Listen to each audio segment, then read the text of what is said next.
Welcome to the ultimate solo leveling recap. In this video, we will be a part of the story of Sung Jinwoo, the weakest hunter of all mankind once, but awakens to a new power of the system. In this world, there are dungeons which opens randomly everywhere, and powerful creatures come out it. The only way to stop them are hunters. These are humans who are awakened with special powers. Each hunters are ranked from the most powerful S rank to E rank, the least powerful.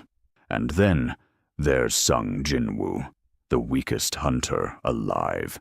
E rank, the kind of guy who takes on dangerous raids just to pay his hospital bills and almost dies every time. On one morning, Jinwoo joins a small party for what's supposed to be an easy dungeon. We meet Juhee, a gentle healer who treats him like a little brother, and Dong-suk, the no-nonsense leader, who clearly thinks Jinwoo's just dead weight, just as everyone else there, but still he worries for his safety. The dungeon seems ordinary, until they find a massive stone door hidden deep inside. It opens with a thunderous rumble. Inside is a vast hall lined with giant statues, all unmoving, all watching. At the far end sits a colossal god statue, clutching a stone slab like a throne, and then the eyes glow red. One by one, the statues come alive. A sword swings down. A hunter is crushed instantly. Arrows the size of spears pierce through armor. Flames erupt, filling the air with screams. Through the chaos, Jinwoo notices something. Strange rules carved into stone. He realizes, if you break them, you die, like praise the god. But panic spreads faster than reason. The survivors try to run, but the exit slams shut. The god statue rises, its shadow swallowing the hall. Bleeding, broken, Jinwoo makes the only choice left, to stand and fight, buying time for the others to escape. After barely surviving the double dungeon massacre, Sung Jinwoo wakes up in a hospital, alive but confused. Then, a blue screen appears, floating in midair, calling itself the System. It names him a player and gives him daily quests. The first quest? Push-ups, sit-ups, squats, and a run. Jinwoo ignores it, thinking it's a joke, until midnight hits and realizes he fucked up. Suddenly, the world around him melts away.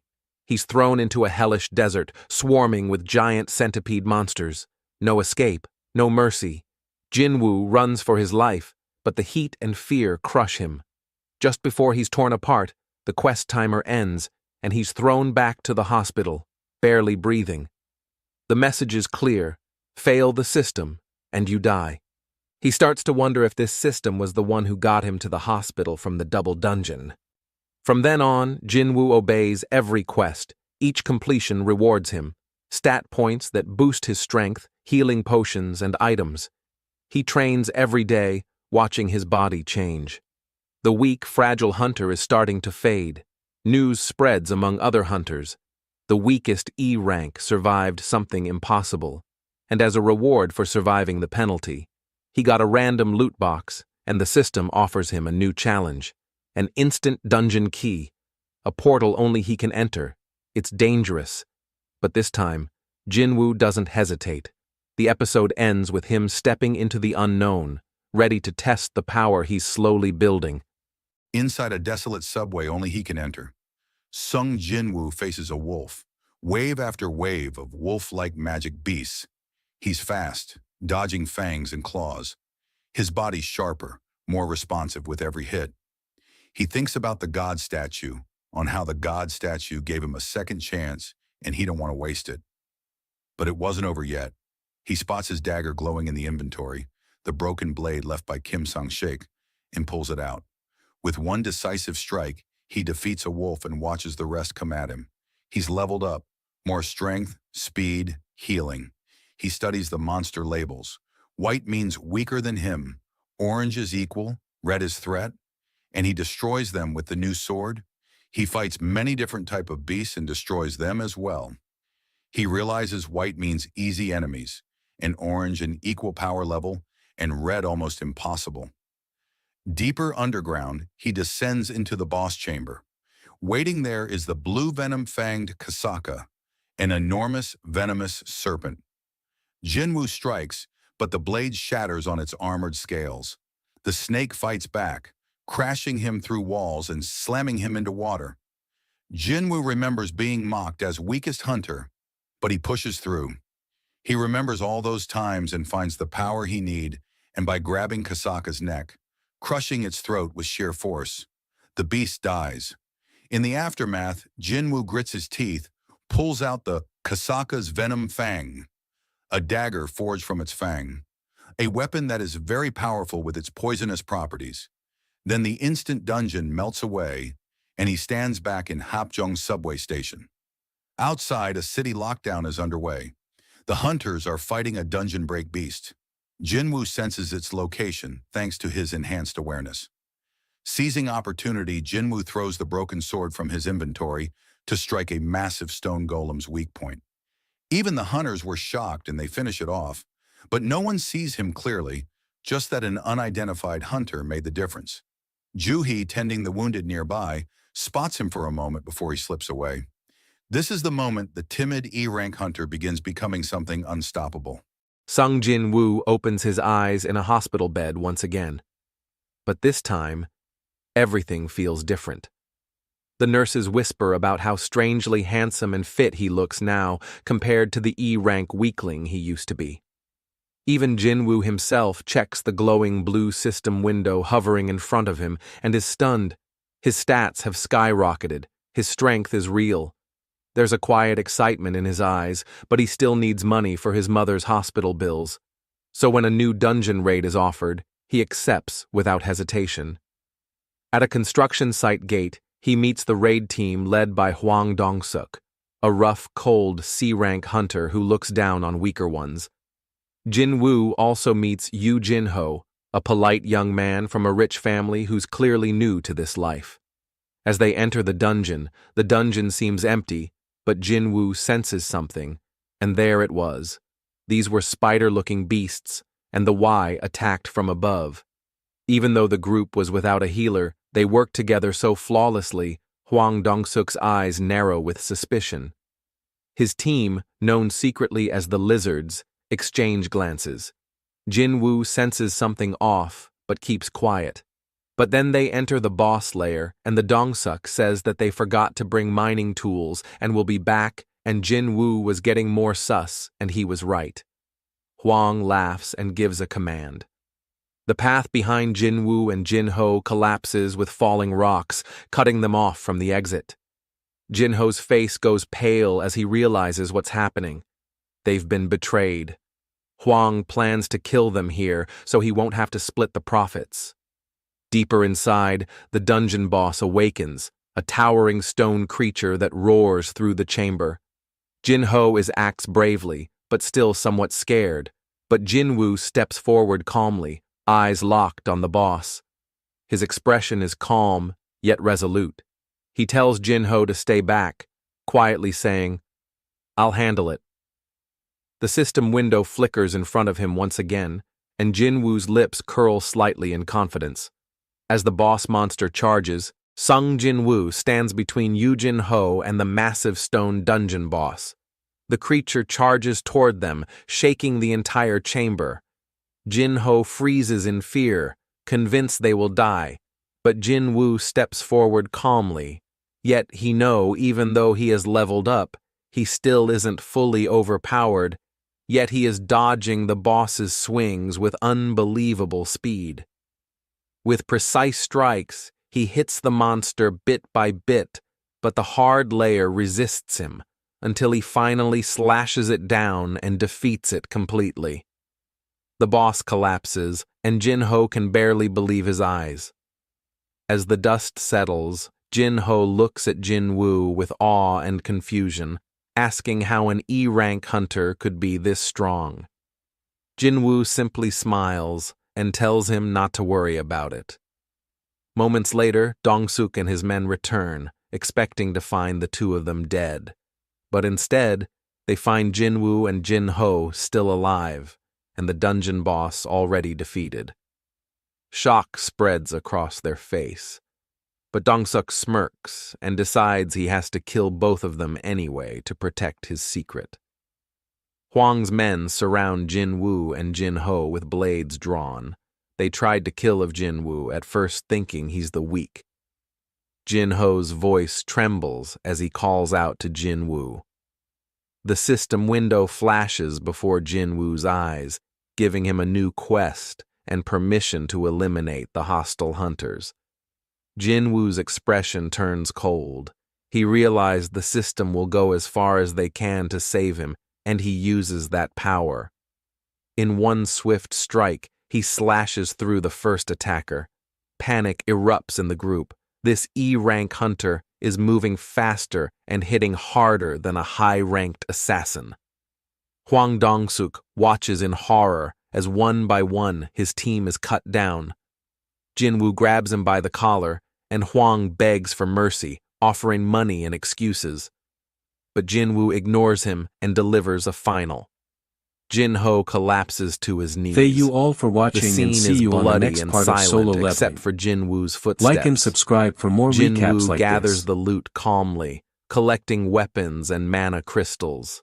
He looks down at Jinho with a rare hint of sympathy and carries him out of the dungeon. As he exits the gate, Jinwoo thinks about how he's crossed a line, but also how much power he's gained. The system notifies him of his rewards, and he realizes that this is only the beginning. The real hunt has finally begun. Thank you all for watching, and see you on the next part of Solo Leveling. Like and subscribe for more recaps like this. An agent from the Hunter Association briefs Woo Jinchul. Only 2 survived the insect's dungeon, D-rank Yu Jinho and E-rank Sung Jinwoo. Among the fallen was Hwang Dong-suk, brother to S-rank hunter Hwang Dong-soo. The weight of that loss stirs intense suspicion. Back home, Jinwoo shares fried chicken with his little sister, but as he eats, system messages appear before him, reminding him of Candiara's blessing, a hidden boost he gained after the double dungeon massacre. Yu Jinho calls him desperately, begging Jinwoo to join his personal raid team and offering a fortune if he says yes, but Jinwoo stays silent, unwilling to be used. Meanwhile overseas, Dong-soo finds out his brother died and swears revenge. Later, Jinwoo jogs with his sister, easily outrunning her as his daily quest progress triggers a secret mission. He opens a loot chest and obtains an item linked to the demon's castle, an S-rank dungeon. With new resolve, he enters the fiery dungeon and faces Cerberus, the three-headed guardian. But Jinwoo fights slashing the beast, but it was as if nothing happened. It bites his arm and throws him away like nothing. Jinwoo is almost dead, but he can't give up now, so with all his strength he has left he uses Kasaka's venom fang to fight back, crushing one head and puncturing the eye, and it finally drops. The system grants him a new level, the demon's castle key, and the elixir recipe. Bloodied and exhausted, he realizes this is no longer just about surviving, this is about saving his mother's life. Sung Jinwoo quietly watches over his mother in the hospital. She still sleeps, trapped in her illness. He swears to himself that he'll find a cure no matter what. He knows he needs to get a lot stronger, fast. Later, Yu Jinho approaches Jinwoo with a surprising offer. He wants Jinwoo to join him for 19 C-rank dungeon raids. But Jinwoo set a condition that they'll hire random hunters just to fill the numbers, but only Jinwoo and Jinho will really go in. It sounds risky but also a huge opportunity. Jinwoo agrees. At the same time, Cha Haein is offered the position of guild master by Eugene Construction, Jinho's father's company, but she politely refuses. Shortly after, he receives a call from the Hunters Association. They need a replacement hunter for a D-rank gate. He decides to go, thinking it's better than nothing. On his way, he's surprised to see familiar faces, like Song Chi-yeol and Ju Hee, the survivors from the double dungeon. Some of them are nervous around him, but Ju Hee seems relieved that he's alive and well. What shocks everyone is that half the raid team are prisoners in chains, being used as temporary hunters. Hunter Kong Taeshik is leading them and keeping them on a tight leash. Jinwoo realizes this raid might not be simple at all. The atmosphere is tense. Old trauma from the Cartenon Temple still hangs in the air. As the team enters the dungeon, Jinwoo grips his dagger, knowing trouble is coming. This episode builds the pressure beautifully. Jinwoo's motivation to get stronger, Jinho's frustration with his family. Sung Jinwoo ventures deeper into the dungeon alongside familiar faces, Song Chi-yeol, Lee Joo-hee, Kim Sang-shik. They're accompanied by prisoner hunters and their escort, Kong Tae-shik. Goblins fall swiftly to the group's strikes. Song praises Jinwoo's growth and his new dagger, while not knowing how strong he is. The group splits at a fork. Jinwoo with his insane perception knew it would be better to go left and took Song and Joo-hee and went left. Kim and Jeongo headed straight. And Tae-shik leads the prisoners to the right. Jinwoo and Tae-shik exchange a tense glance before parting. When Jinwoo comes back to meet Kim and his group, they are shocked. Kim is lying down almost dead, but Kim's still guilty for abandoning Jinwoo in the earlier double dungeon. And he finally apologizes as he is dying. That's when they realize it was Tae-shik, who killed them all and all the prisoner hunters as well. Panic breaks out.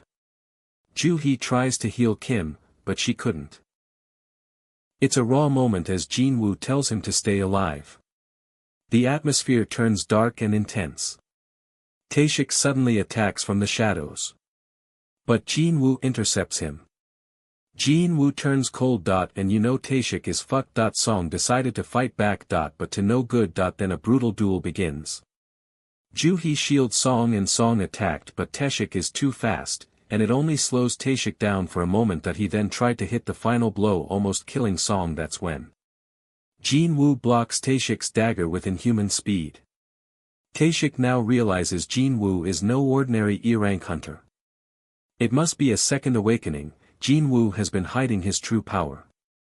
Jinwoo demands answers. Tae-shik admits he kills simply because he enjoys it.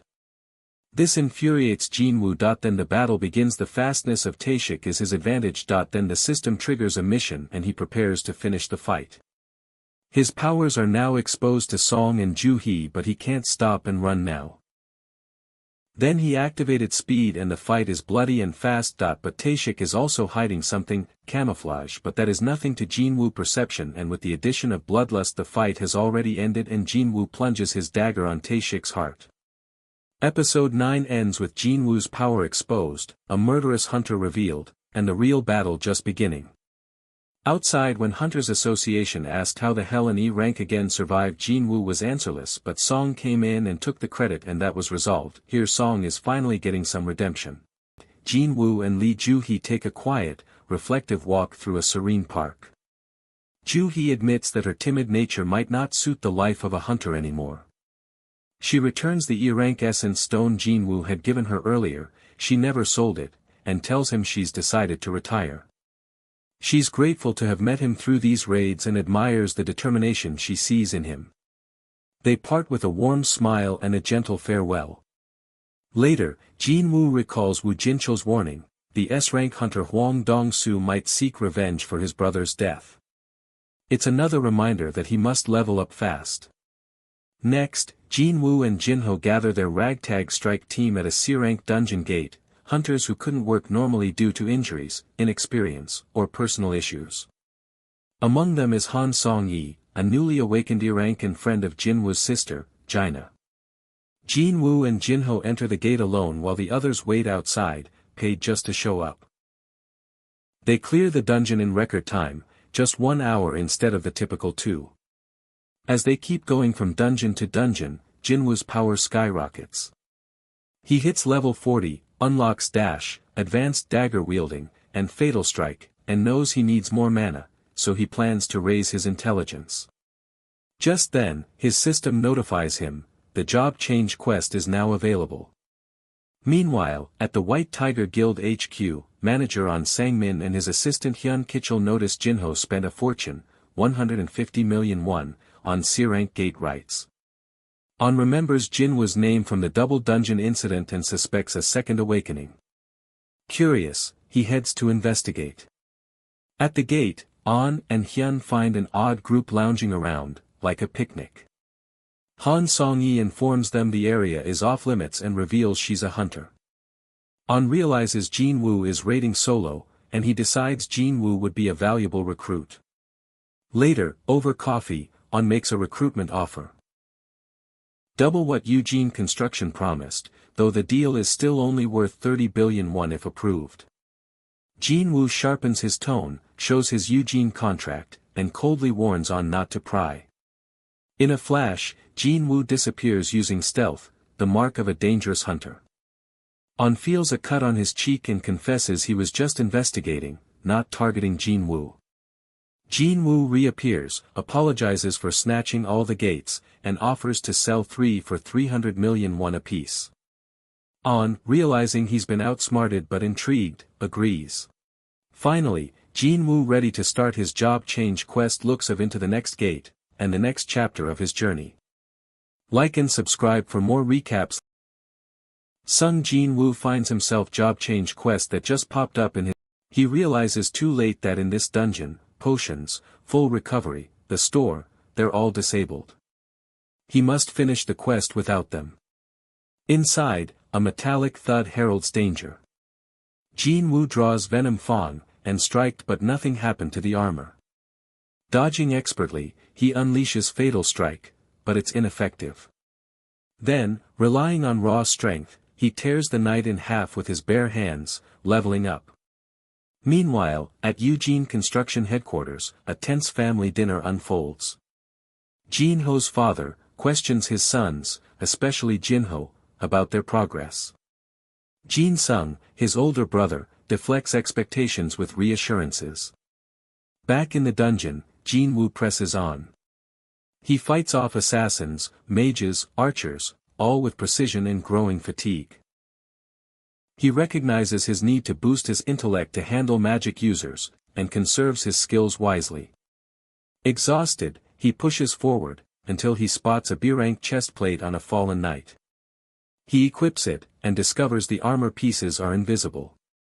He opens a massive door, wind howls as he enters a grand throne room.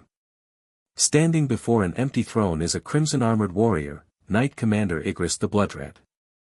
Jin Woo tenses as Igris unleashes a ferocious charge, shattering stone pillars with his mighty blade.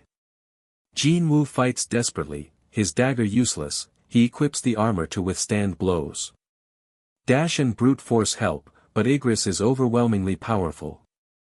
The knight throws Jin Woo around like a ragdoll, finally slamming him against the throne. Jin Woo is choking, brittle. Igris summons his sword for the final blow. Jin Woo stops him, grabbing the blade bare-handed, and cries that he's not finished yet. He summons his dagger and plunges it into Igris's eye. With brutal determination, he impales the knight through the throat. Igris collapses. Jin Woo wins, but he feels it was luck. A system message confirms his foe's defeat. His rewards: the S-rank Crimson Helmet, a rune stone for the skill Ruler's Hand, and a teleportation stone to proceed deeper. When more enemies flood in, he realizes the trial only intensifies the farther he goes. The teleportation stone slips from his hand, and the chamber fills with advancing knights. The true challenge, and another quest, has just begun. Like Sung Jin Woo is now back into the throne room, battered and near collapse. And with the new challenge activated, and suddenly a timer starts almost as if you are in a game. Knights keep pouring in, and without a teleportation stone, he's trapped. He fights them, but they just keep coming. Voices from his past echo in his mind, mocking him as the weakest hunter. He's being crushed by a knight's hammer. Just as his strength gives out, the system triggers a daily quest failure.